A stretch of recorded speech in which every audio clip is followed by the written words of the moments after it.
सुनाती हूँ, छोटी सी है, जिसमें भगवान श्री कृष्ण जी विदुर जी के यहाँ थे।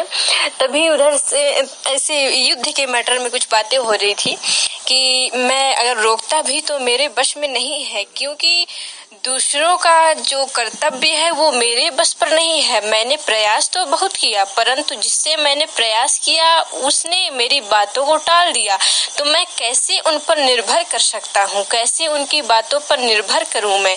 इसलिए ना ही आपके हाथों पर है महात्मा विदुर जी, और ना ही मेरे हाथों पर है, और जो हो रहा है उसको होने दीजिए।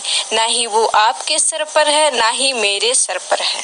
इसलिए वो धर्म जो युद्ध हो रहा है वो धर्म के पक्ष पर है और धर्म के पथ पर चल भी रहा है। इसीलिए युद्ध और जीत जो है तो वो विजय धर्म की ही होगी।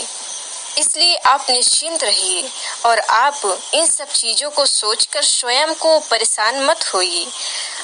तभी ये सारी बातें करते करते भगवान श्री कृष्ण जी, विदुर जी और 2-4 लोग खड़े थे। तभी सात्विकी लोग जी खड़े थे।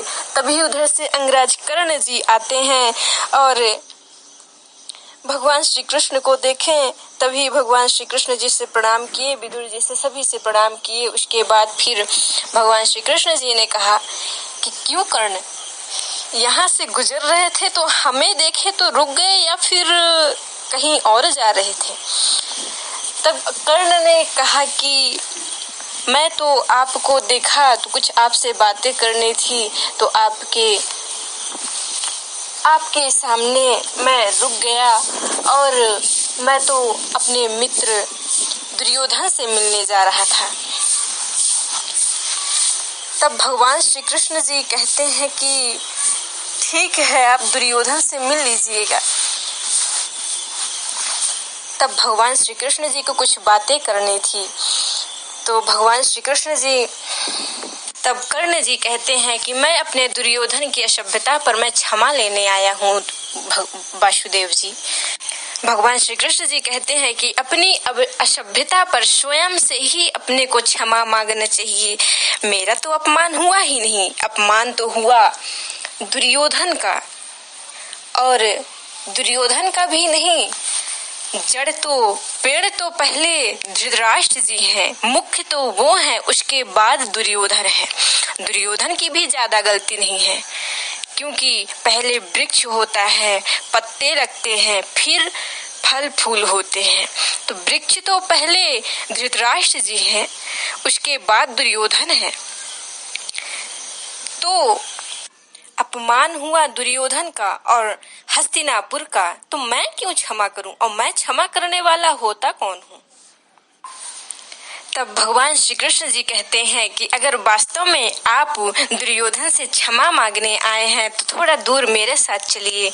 तब अंगराज कर्ण जी कहते हैं कि ठीक है, मैं आपके साथ चलूंगा, परंतु आप एक अवसर दीजिए कि आप मुझे अपना सारथी बनाएं। तब भगवान श्री कृष्ण जी कहते हैं कि सारथी तो मैं बना लूंगा, परंतु आप ऐसा तो नहीं कि कहीं जहां मैं कह रहा हूं वहां ना जाते हुए दुर्योधन के शिविर की ओर ले चलिए। तब कर्ण जी कहते हैं कि नहीं, आपको भला कौन कहां कैसे ले जा सकता है।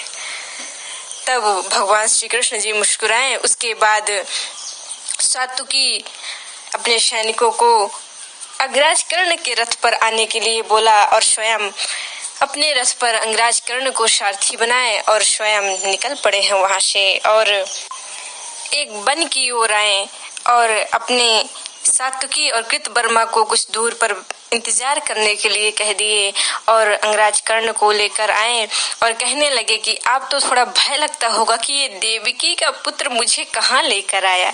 तब कर्ण जी कहते हैं कि अगर आपकी जगह कोई और होता तो मैं कुछ सोचता भी, परंतु आप हैं, वासुदेव हैं। तब भगवान श्री कृष्ण जी कहते हैं कि हे राधे, आप तो एक उत्तम व्यक्ति हैं, सच्चरित्र हैं। आपने जिसे धर्म माना कभी ने उसने उल्लंघन नहीं किया, परंतु आप उस अधर्मी दुर्योधन के शिविर में क्या करने जा रहे हैं, क्यों जा रहे हैं? आप तो धर्म के एक एक परत का ज्ञान रखते हैं अंगराज।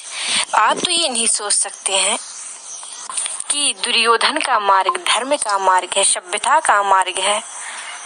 तब अंगराज कर्ण जी कहते हैं कि मेरे और दुर्योधन की सभ्यता का ना ही आधार धर्म है और ना ही अधर्म।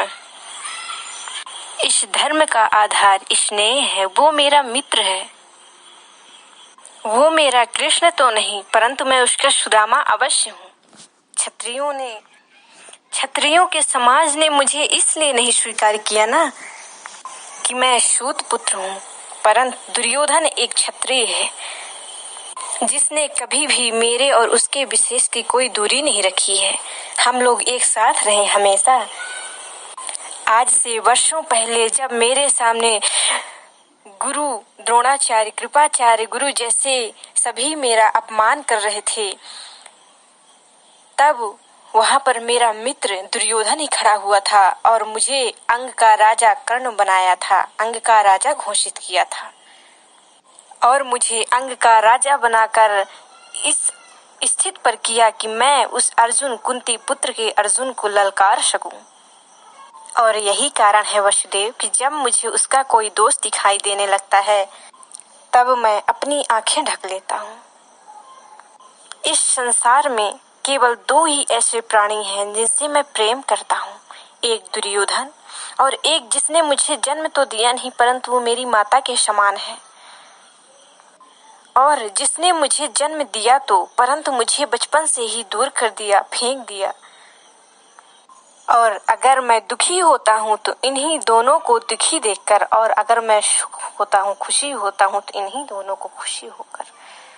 मेरे पास ना कोई अपना सुख है और ना ही कोई दुख है, और नहीं है। किंतु जब तक मैं जीवित हूँ तब तक इन दोनों के सिवा मेरा कोई स्थान नहीं हो सकता। तब भगवान श्री कृष्ण जी कहते हैं कि ये ठीक है अंगराज, परंतु कृतज्ञता का कोई ऋण उतारना कोई सहज नहीं है। सबसे भारी ऋण यही होता है। फिर भी बात अगर धर्म अधर्म, सत्य असत्य, अंधकार या प्रकाश पर के बीच आन फंसे तो क्या सत्य असत्य, अधर्म, अंधकार का ये पक्ष लेना क्या उत्तरदायित्व है? क्या ऐसा ऋण उतारने से ऋणी ही रह जाना क्या उचित नहीं है?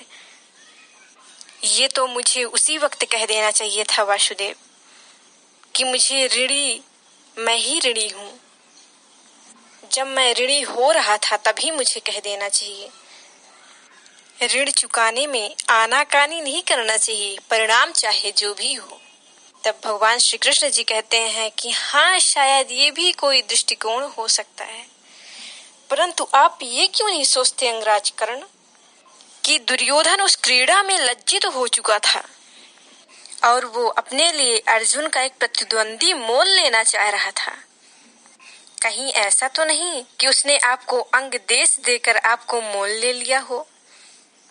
हे वासुदेव, चाहे उसने मुझे मोल ही ले लिया हो, परंतु बेचा तो मैं ही हूँ उसे, मैं ही उसे बेचा हूँ।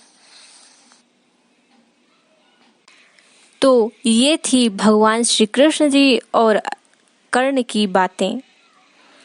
आखिरी क्यों कर्ण जी भगवान श्री कृष्ण जी को क्यों नहीं चुना अपने रण क्षेत्र के युद्ध पर? दुर्योधन को ही क्यों चुना? इन्हीं कारण बस। अगर भगवान श्री कृष्ण जी अगर साथ देंगे तो वो साथ देंगे केवल धर्म का, अधर्मों का नहीं। और वो अपने मित्र को कैसे छोड़ सकते हैं? राधे राधे।